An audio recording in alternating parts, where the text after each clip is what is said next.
Excerpt from local newspaper. Ominous unknown killer is still at large. After weeks of unexplained murders, the ominous unknown killer is still on the rise. After little evidence has been found, a young boy states that he survived one of the killer's attacks and bravely tells his story. "I had a bad dream and woke up in the middle of the night," says the boy. "I saw that for some reason the window was open, even though I remember it being closed before I went to bed. I got up and shut it once more. Afterwards, I simply crawled under my covers and tried to get back to sleep. That's when I had a strange feeling, like someone was watching me. I looked up and nearly jumped out of my bed. There, in the little ray of light illuminating from between my curtains, were a pair of two eyes. These weren't regular eyes. They were dark, ominous eyes. They were bordered in black and just plain out terrified me. That's when I saw his mouth, a long, horrendous smile that made every hair on my body stand up. The figure stood there, watching me. Finally, after what seemed like forever, he said a simple phrase, but said in a way only a madman could speak. He said, "Go to sleep." I let out a scream. That's what sent him at me. He pulled a knife, aiming at my heart. He jumped on top of my bed. I fought back, I kicked, I punched. I rolled around, trying to knock him off me. That's when my dad busted in. The man threw the knife. It went into my dad's shoulder. The man probably would have finished him off if one of the neighbours hadn't alerted the police. They drove into the parking lot and ran towards the door. The man turned and ran down the hallway. I heard a smash, like glass breaking, as I came out of my room. I saw that the window that was pointing towards the back of my house was broken. I looked out of it to see him vanish into the distance. I can tell you one thing. I will never forget that face, those cold eyes, and that psychotic smile. They will never leave my head. Police are still on the lookout for this man. If you see anyone that fits the description in this story, please contact your local police department. Jeff and his family had just moved into a new neighbourhood. His dad had gotten a promotion at work, and I thought it would be best to live on one of those fancy neighbourhoods. Jeff and his brother, Lou, couldn't complain though. A new, better house. What was not to love? As they were getting unpacked, one of their neighbours came by. "Hello," she said. "I'm Barbara. I live across the street from you. Well, I just wanted to introduce myself and to introduce you to my son." She turns around and calls her son over. "Billy, these are our new neighbours." Billy said hi and ran back to play in his yard. "Well," said Jeff's mum, "I'm Margaret, and this is my husband Peter, and my two sons, Jeff and Lou." They each introduced themselves, and then Barbara invited them to her son's birthday party. Jeff and his brother were about to object when the mother said that they would love to go. When Jeff and his family are done packing, Jeff went up to his mum. "Mom, why did you invite us to some kids' party? If you haven't noticed, I'm not some dumb kid." "Jeff," said his mother, "we just moved here. We should show that we want to spend time with our neighbours. Now, we're going to that party, and that's final." Jeff started to talk, but stopped himself, knowing that he couldn't do anything. Whenever his mum said something, it was final. He walked up to his room and plopped down on his bed. He sat there, looking at the ceiling, when suddenly he got a weird feeling. Not so much pain, but a weird feeling. He dismisses it and He dismisses it as just some random feeling. He heard his mother call him down to get his stuff, and he walked down to get it. The next day, Jeff walked down the stairs to go to breakfast and got ready for school. As he sat there eating his breakfast, he once again got that feeling. This time, it was stronger. It gave him a slight tugging pain, but he once again dismissed it. As he and Lou finished breakfast, they walked down to the bus stop. They sat there waiting for the bus. And then, all of a sudden, some kid on a skateboard jumped over them, only inches away from their lap. They both jumped back in surprise. "Hey, what the hell?" The kid landed and turned back to them. He kicked his skateboard up in the air and caught it with his hand. The kid seems to be about 12, 1 year younger than Jeff, who has an Aeropostale shirt and ripped blue jeans. Well, it looks like we've got some new meat. Suddenly, two other kids appeared. One was super skinny, and the other was huge. "Well, since you're new here, I'd like to introduce ourselves. Over there is Keith." Jeff and Lou looked over to the skinny kid. He had a dopey face that you would expect a sidekick to have. "And here's Troy." They looked over at the fat kid. Talk about a tub of lard. This kid looked like he hadn't exercised since he was crawling. "And I," said the first kid, "am Randy. Now, for all the kids in this neighbourhood, there is a small price for the bus fare, if you catch my drift." Lou stood up, ready to punch the lights out of that kid's eyes, when one of his friends pulled a knife on him. "I had hoped you would be more cooperative, but it seems we must do it the hard way." The kid walked up to Lou and took his wallet out of his pocket. Jeff got that feeling again.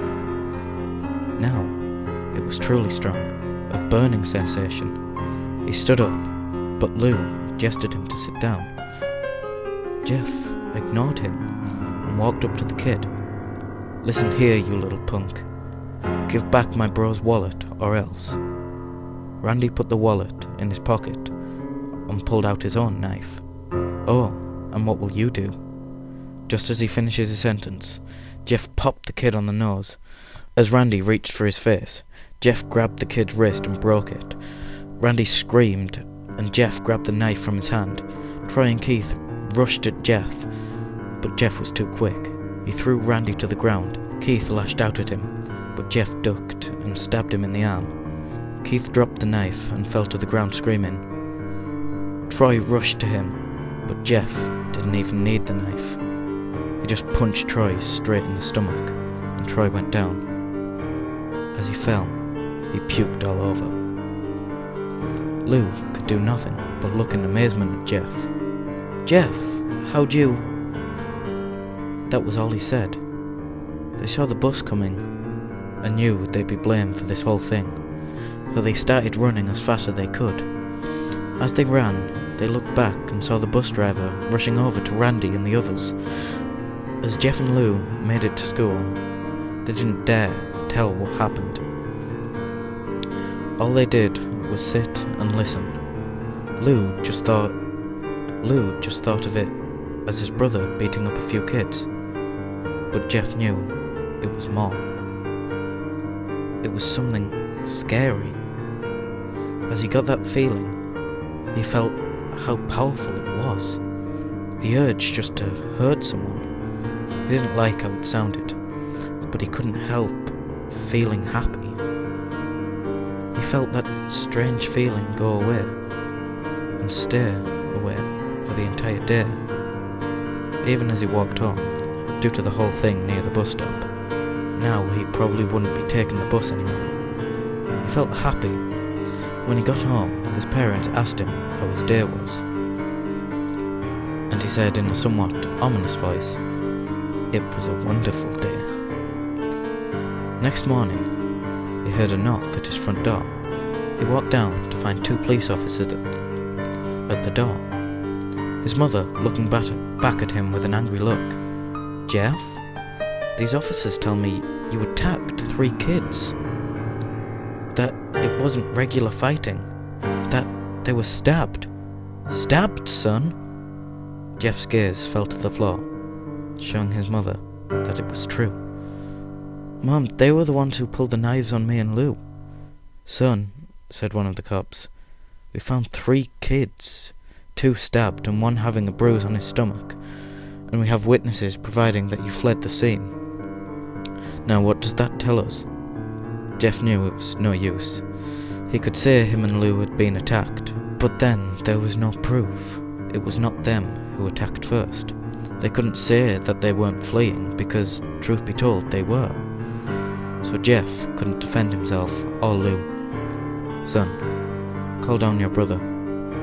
Jeff couldn't do it, since it was him who beat up all the kids. "Sir, it was me. I was the one who beat up the kids. Lou tried to hold me back, but he couldn't stop me." The cop looked at his partner, and they both nodded. "Well, kid, it looked like a year in juvie." "Wait," says Lou. They all looked up to see him holding a knife. The officers pulled their guns and locked them on Lou. "It was me. I beat up those little punks. Have the marks to prove it." He lifted up his sleeves to reveal cuts and bruises, as if he was in a struggle. Son, just put the knife down," said the officer. Lou held up the knife and dropped it to the ground. He put his hands up and walked over to the cops. "No, Lou, it was me. I did it." Jeff had tears running down his face. "Huh? Poor bro, trying to take the blame for what I did. Well, take me away." The police led Lou out to the patrol car. "Lou, tell them it was me. Tell them. I was the one who beat up the kids." Jeff's mother put her hands on his shoulders. "Jeff, please, you don't have to lie. We know it was Lou. You can stop." Jeff watched helplessly as the cop car speeds off with Lou inside. A few minutes later, Jeff's dad pulled into the driveway, seeing Jeff's face and knowing something was wrong. Son, what is it?" Jeff couldn't answer. His vocal cord was strained from crying. Instead, Jeff's mother walked his father inside to break the bad news, as Jeff wept in the driveway. After an hour or so, Jeff walked back into the house, seeing that his parents were both shocked, sad, and disappointed. He couldn't look at them. He couldn't see how they thought of Lou when it was all his fault. He just wanted to sleep, trying to get the whole thing out of his mind. 2 days went by with no word from Lou at JDC. No friends to hang out with, nothing but sadness and guilt. That is, until Saturday, when Jeff woke up. Jeff is woke up by his mother with a happy sunshiny face. "Jeff, it's the day," she said as she opened the curtains, and the light flooded into his room. "What? What's today?" asked Jeff as he stirs awake. "Why, it's Billy's birthday party." He was now fully awake. "Mum, you're joking, right? You don't expect me to go to some kid's party after..." There was a long pause. "Jeff, we both know what happened. I think this party could be the thing that brightens up the past days. Now get dressed." Jeff's mother walked out the room and downstairs to get ready herself. He fought himself to get up. He picked out a random shirt and a pair of jeans and walked downstairs. He saw his mother and father all dressed up. His mother in a dress and his father in a suit. He thought why they would ever wear such fancy clothes to a kid's party. "Son, is that all you're going to wear?" said Jeff's mum. better than wearing too much, he said. His mother pushed down the feeling to yell at him, and hid it with a smile. Now, Jeff, we may be overdressed, but this is how you go if you want to make an impression, said his father. Jeff grunted and went back to his room. I don't have any fancy clothes, he yelled down the stairs. Just pick something out, called his mother. He looked around in his closet for something that you would call fancy. He found a pair of black dress pants he had for special occasions and an undershirt. He couldn't find a shirt to go with it, so he looked around and could only find a striped patterned shirt, He looked around and only found striped and patterned shirts, none of which would go with his fancy dress pants. Finally, he found a white hoodie and put it on. You're wearing that, they both said. His mother looked at her watch. Oh, no time to change, let's just go, she said as she herded Jeff and his father out of the door. They crossed over the street to Barbara and Billy's house. They knocked on the door, and at it appeared that Barbara, just like his parents, was way overdressed. As they walked inside the house, all Jeff could see were adults, but no kids. The kids are all out in the yard. Jeff, how about you go and meet some of them, said Barbara. Jeff walked outside into the yard full of kids. They were running around in weird cowboy costumes and shooting each other with plastic guns. He might as well be standing in a Toys R Us. Suddenly, a kid came up to him and handed him a toy gun and hat. Hey, wanna play? He said. No kid, I'm way too old for this stuff. The kid looked at him with that weird puppy dog face. Please, said the kid. Fine, said Jeff. He put on the hat and started to pretend to shoot at the kids. At first he thought it was totally ridiculous, but then he started to actually have fun. It might not have been super cool, but it was the first time he had done something that took his mind off Lou. So he played with the kids for a while until he heard a noise. A weird rolling noise. Then it hit him. Randy, Troy and Keith all jumped over the fence on their skateboards. Jeff dropped the fake gun and ripped off the hat. Randy looked at Jeff with a burning hatred. Hello, Jeff, is it? He said. We have some unfinished business. Jeff saw his bruised nose. I think we're even. I beat the crap out of you, and you get my brother sent to JDC. Randy got an angry look in his eyes. Oh no, I don't go for even, I go for winning. You may have kicked our asses that day, but not today. As he said that, Randy rushed at Jeff. They both fell to the ground. Randy punched Jeff in the nose and grabbed him by the ears, headbutted him. Jeff pushed Randy off him, and they both rose to their feet. Kids were screaming and parents were running out of the house. Troy and Keith pulled guns out of their pockets. No one interrupts or guts will fly, they said. Randy pulled a knife on Jeff and stabbed him into the shoulder. Jeff screamed and fell to his knees. Randy started kicking him in the face. After 3 kicks, Jeff grabbed his foot and twists it, causing Randy to fall to the ground. Jeff stood up and walked towards the back door. Troy grabbed him. Need some help? He picks Jeff up by the back of the collar and throws him through a patio door. As Jeff tries to stand, he is kicked down to the ground. Randy repeatedly starts kicking Jeff until he starts to cough up blood. Come on, Jeff, fight me. He picks Jeff up and throws him into the kitchen. Randy sees a bottle of vodka on the counter and smashes the glass over Jeff's head. Fight. He throws Jeff back into the living room. Come on, Jeff, look at me. Jeff glances up his face riddled with blood. "I was the one who got your brother sent to JDC. And now you're just gonna sit here, let him rot there for a whole year? You should be ashamed." Jeff starts to get up. "Oh, finally, you stand and fight." Jeff is now to his feet, blood and vodka on his face. Once again, he gets that strange feeling, the one in which he hasn't felt for a while. "Finally, he's up," says Randy, as he runs at Jeff. That's when it happens.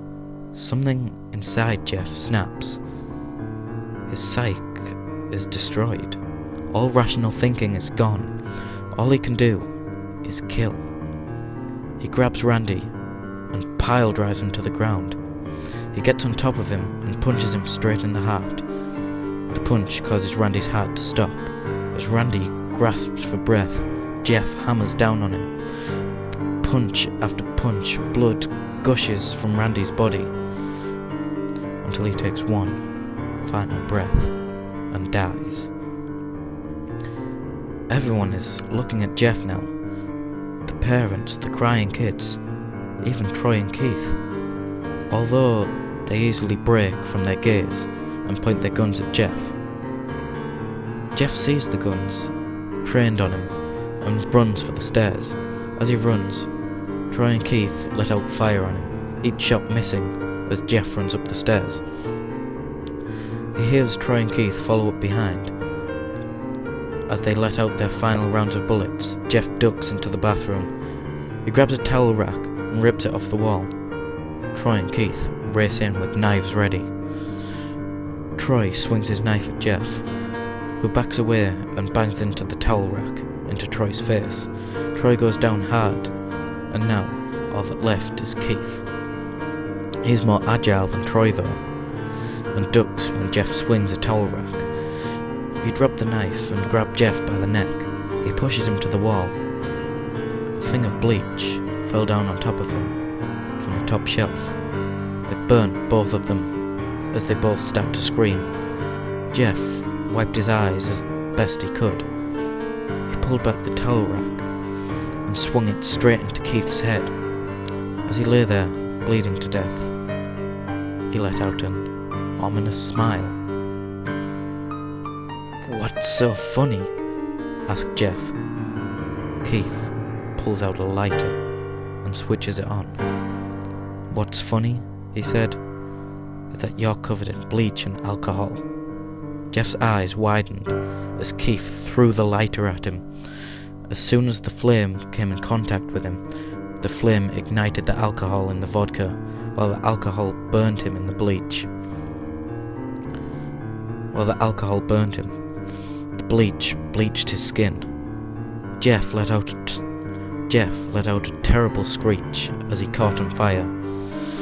He tried to roll out the fire, but it was no use. The alcohol had made him a walking inferno. He ran down the hall and fell down the stairs.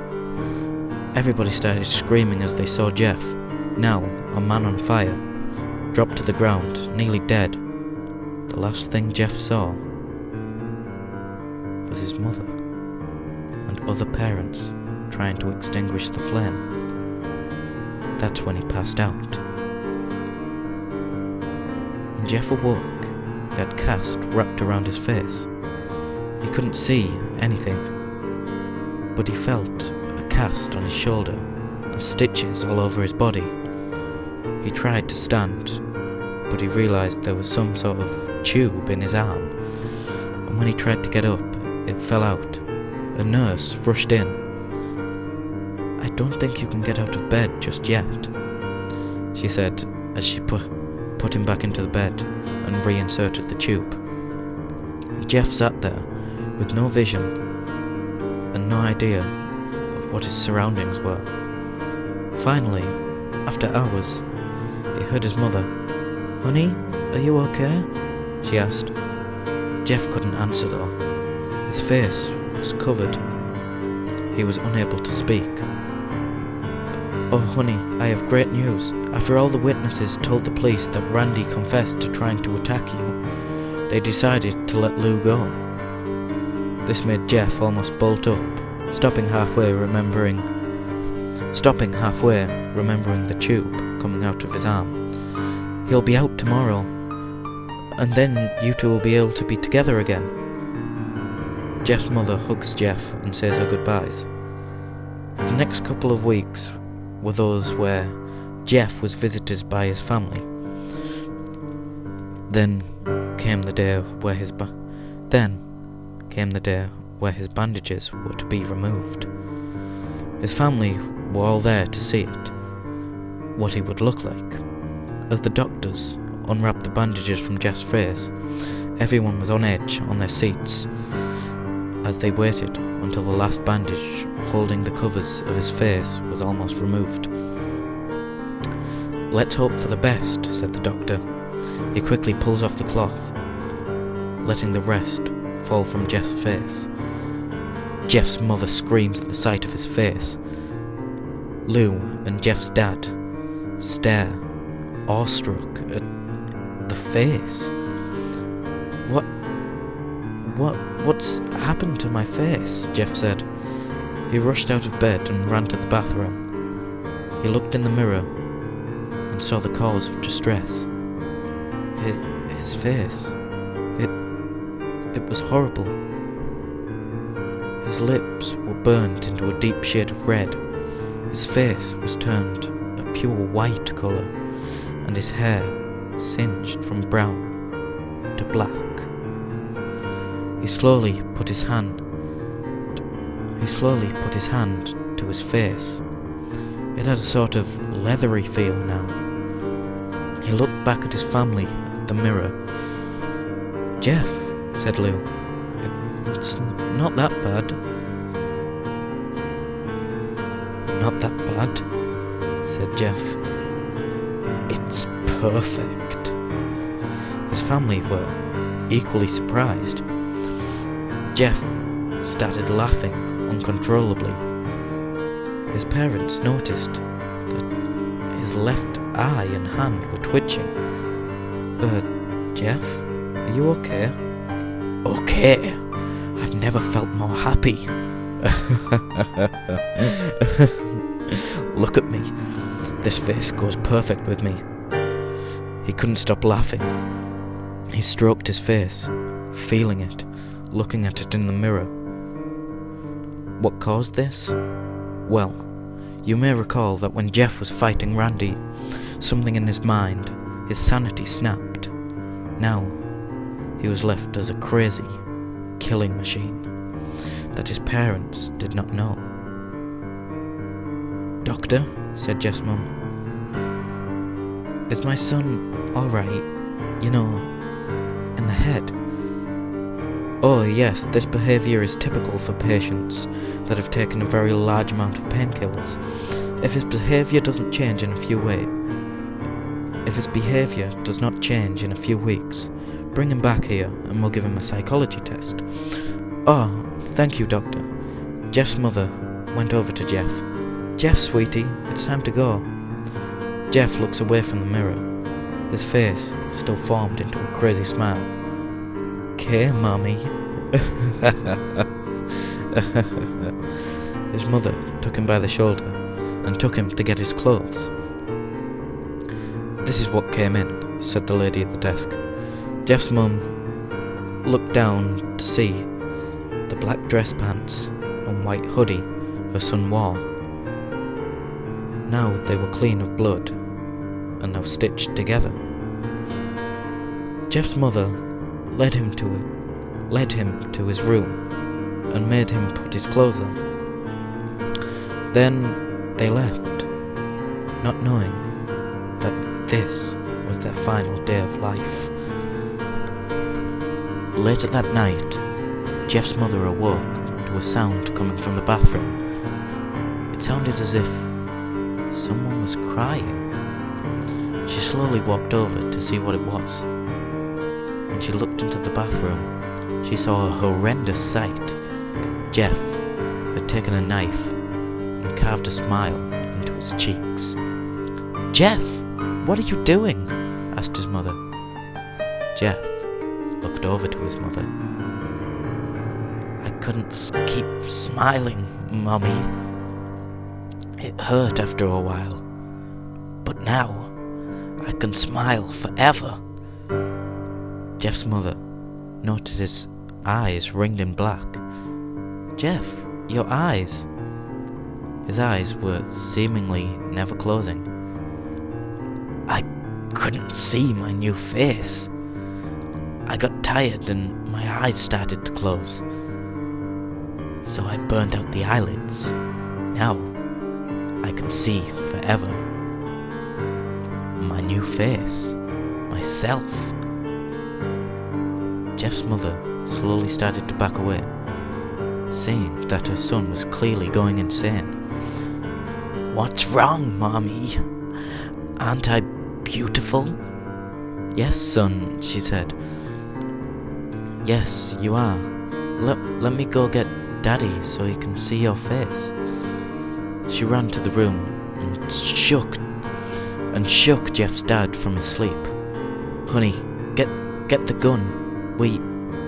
She stopped as she saw Jeff's face in the doorway, holding a knife. Mommy, you lied.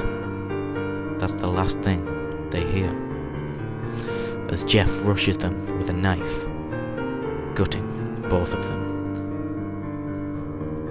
His brother Lou woke up, startled by some noise. He didn't hear anything else, so he just shut his eyes and tried to go back to sleep. As he was on the border of slumber, he got the strangest feeling that someone was watching him. He looked up before Jeff's hands covered his mouth. He slowly raised the knife, ready to plunge it into Lou. Lou thrashed here and there, trying to escape Jeff's grip. Shh, Jeff said. Just go to sleep.